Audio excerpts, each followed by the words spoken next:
there, creators, Niamh here, and this week I'm going to do some knitting. So I used to knit a lot, and my favorite thing to knit was socks, and it's still my favorite thing to knit. I like to knit socks more than anything else, and I used to be super good at it, and I made a lot of really beautiful, intricate socks that are just, you know, I love them. They're lovely. But I got out of knitting for a long time. I hadn't made a single pair of socks or anything like that in a really long time.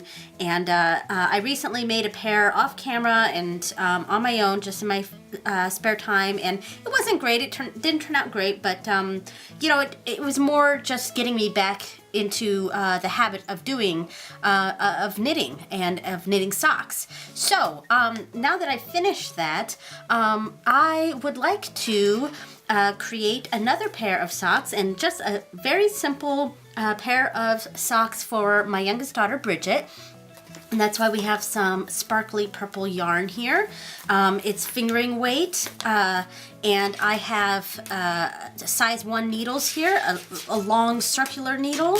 I think this is a 40-inch circular needle, and I like to do my knit my socks 2 at a time on one long circular needle, and it's just so much easier to do it that way because I do tend to suffer from second sock syndrome, which is basically if you're making just one sock at a time, you finish the first sock, feel super accomplished, and then never get to the second sock or never finish it because you're already so proud of the first one, and it already feels like you're done even though you're not done, and you know, and that's second sock syndrome, and I do suffer from that sometimes. So I definitely prefer knitting them 2 at a time.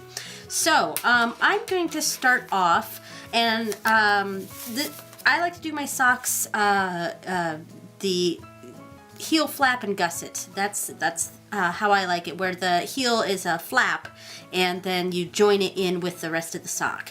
All right, so I'm going to cast on 48 stitches from both of these onto one needle. So let's get started. Okay, so I have the first sock cast on here, and since I'm doing 2 at a time, I have to grab the other ball of yarn and do the other sock as well. Now, the way that I am doing the cast on here is just a knit cast on. It's not exactly maybe the best way, especially for socks, because I think it's not as stretchy as other sorts of cast-ons. Cast-ons, there we go. It's not as stretchy as other forms, like the long tail cast-on, but it's just the easiest cast-on for me, if that makes sense, and that's why I happen to like this particular cast-on. So all I do is I create a slip knot here, and I'm going to move the previous socks thing over. And now I'm going to put this on here, pull it tight, not too tight though.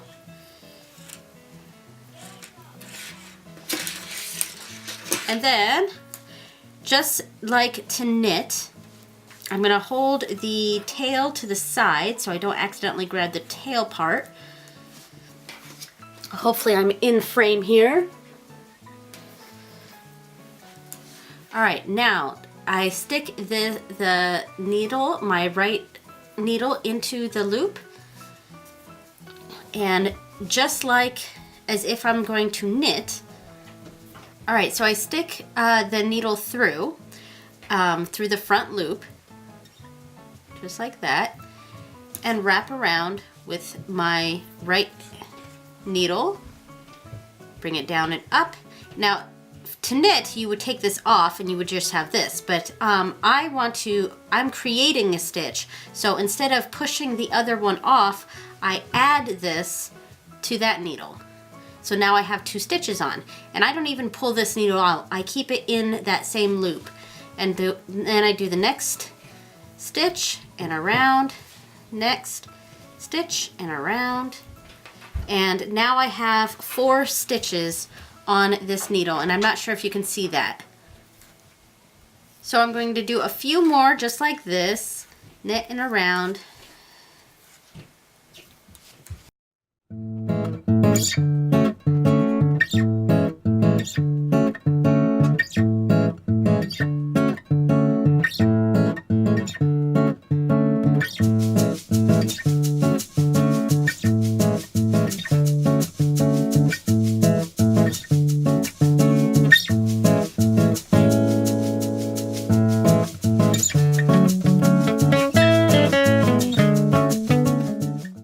Now that I have both socks cast on, the next step is to find the middle of each, and since these are 48 stitches each, so obviously that's 24, I'm going to pull this one all the way this way, and pull this onto the loop itself. So let's see. 1, 2, 3, 4, 5, 6, 7, 8, 9, 10, 11, 12, 13, 14, 15, 16, 17, 18, 19, 20, 21, 22, 23, 24. So here's the middle part here. And I could probably put something in. I put the needle through there just so I know that's where the middle part is. And then I kind of stretch it a little bit because this part is a little tricky. You gotta pull the needle in half, or the loop in half, and then pull the loop through like that. So there we go. So now we have half right here and half right there. All right, so now we can do the same thing on the other side. So we've got this one, and we've got this one.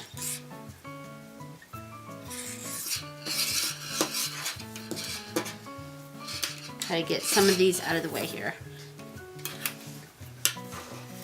So the beginning of the sock will be the most tricky, just because you want to make sure that things don't get twisted around as you're knitting, which can be easy at the beginning when it's all mangled up right now and there's yarn everywhere and you got to try to figure out where everything's at. But the next thing I do is I'm going to put a marker in the first sock. Okay, so I have changed things a little bit. I was thinking that the 48 stitches was going to be too small for my daughter. She kind of likes her socks to be a little bit bigger, so she tends to wear like her sister's socks. So I decided instead of doing the smaller size sock, I should go with the larger size sock. So I took off all the stitches before and just cast on 60 stitches instead. And I'm much happier with this, and I think she's going to be happier with this too. So I did already do the first row, and to mark that on my marker, I use a program on my phone. Let me get it up right now. Let's see, it's called County. The program's called County, and it's a knitting project. So I add a project. I already have one project here going, my Peggy Sue sweater that I've been spending years on. So add a project. These I'm going to call Bridget's socks. And I'm going to mark this as cuff. I like to do them in different sections instead of just Bridget's sock at one project. I like to do Bridget's socks, the cuff part, and then a new project for Bridget's socks, the leg, etc. So, okay, so we're going to start that one, and since I already did the first row, I'm going to mark that one. All right, so I'm going to set that aside. Now, so what I'm doing here is I'm using this skein of yarn for this sock and this skein of yarn for this sock. The first sock is marked with the teal colored marker, and I could put a marker on, an orange marker on the other sock to mark that one at the beginning as well. And this is, the front of that one is over on this side. I don't necessarily have to do this, but sometimes having that extra marker there does help keep things situated here. All right, so let me get this one out of the way. So now we're going to do the ribbing here. And as I said, I've already done the first row. So what I'm doing is I'm moving this all the way to the front of the needle here. I'm making sure my yarn for this is pulled out this way. I'm going to move this sock back. And now it's just like normal knitting. Now I'm going to go in. So I'm going to do knit. Hold on, I got to get this above. All right, so I'm going to pull this back.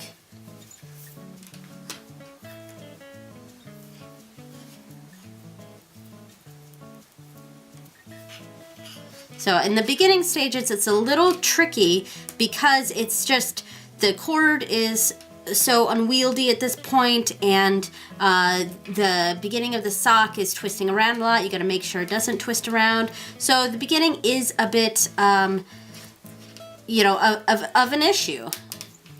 All right, so knit 2. Now I'm going to purl 2. 1 and 2. And then knit and knit and purl and purl. And I'm going to do that all the way across. And then I will show you when we get to the end of this how to go to the next part.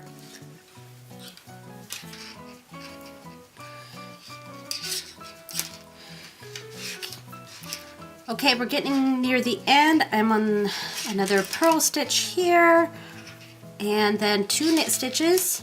Since this is a set of with 60 stitches, the first half is 30, so I end with the same 2 stitches that I started with, which were knit stitches. And now I gotta do the other half of this sock. So we have the front part that I just did, and now we want to work on this next part. So I'm going to pull this all the way this way and turn the project, carefully not getting the balls of yarn all twisted up. Pulling this to the front, pulling this cord this way.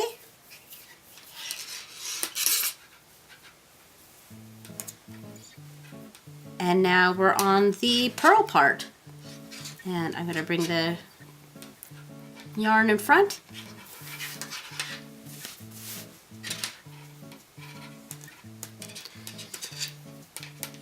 Okay.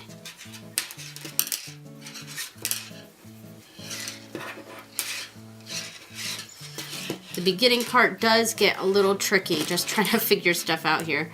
All right, so now we're in the front.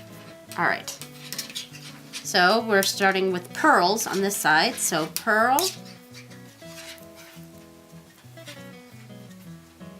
purl,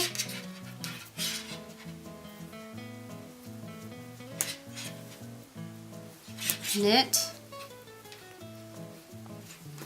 knit, purl. Okay, we're getting near the end here. I'm at knit, knit, purl, and purl. So that second row on that sock is done, but I'm not going to mark it until I finish the second row on this sock. All right, so now we're switching yarns. So now we do the exact same thing, and if you can tell, it looks just like it did at the beginning of the sock, beginning of the row, except the teal sock was over here and the orange sock was over here. Now the orange sock is over here, and I move all that stuff to the side, and I do the exact same thing with this sock that I did with that sock. All right, so I'm gonna finish up the ribbing here, and when we're done with that, I will start doing the leg. All right, see you in a few seconds.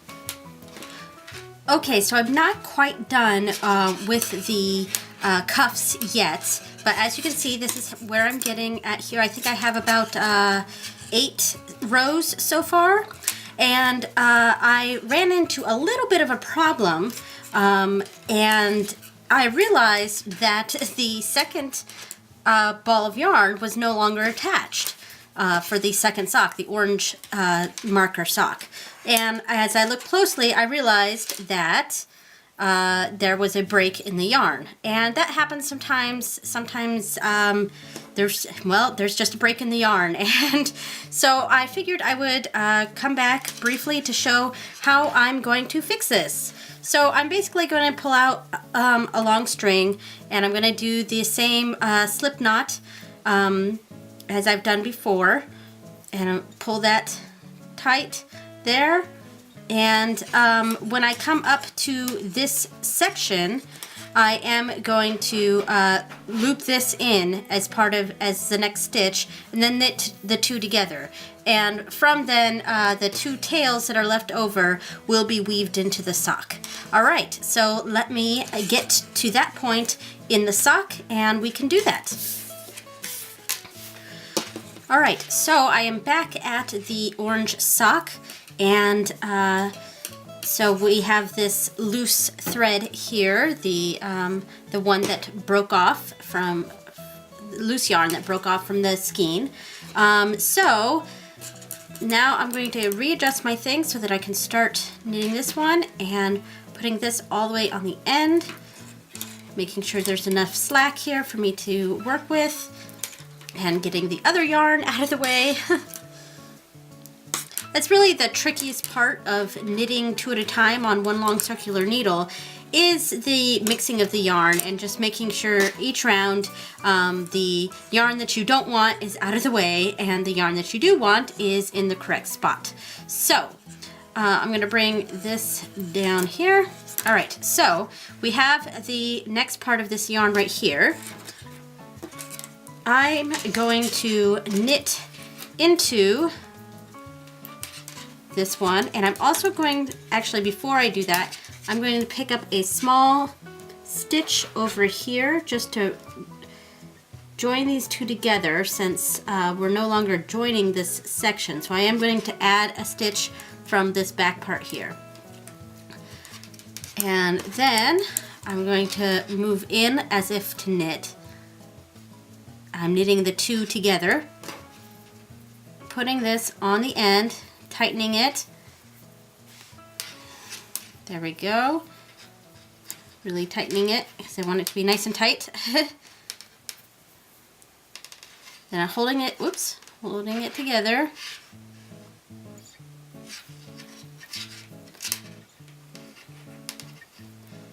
And then pushing it off.